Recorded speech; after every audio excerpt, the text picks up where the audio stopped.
saan kumisika.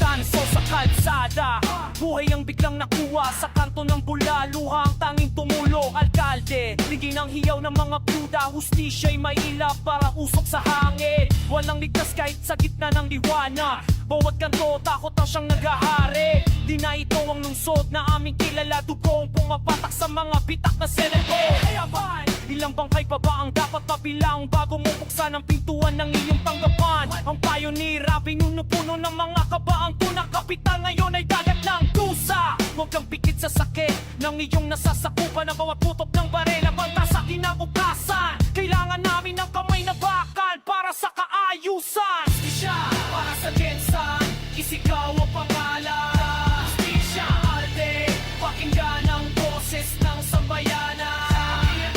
Ayaw na namin ang kabaong sa bawat kalsada. Kapayapaan ang tanging hiling ng bawat pamilya.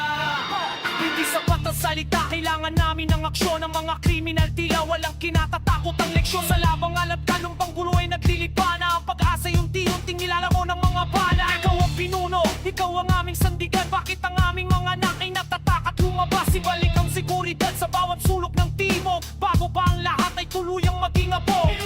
Panganahimik mo ay tila pagsangayon sa krimen. Linisin ang dumi, wakasan ng madilim na gabi. Kami ang nagluklok, kami rin ang nagturusa. Hustisya ang bayad sa aming tiwalang nawala. Hustisya sa Jensan, isigaw ang pangalan. Hustisya alde, pakinggan ang boses ng sambayanan. Ayaw na namin ang kabaong sa bawat kalsada. Ayapaan ang tanging hiling ng bawat pamilya. Ayapaan, hustisya para sa manawala. Jensan, manatiling matapang. Para sa lahat. Huwag hayaang manalo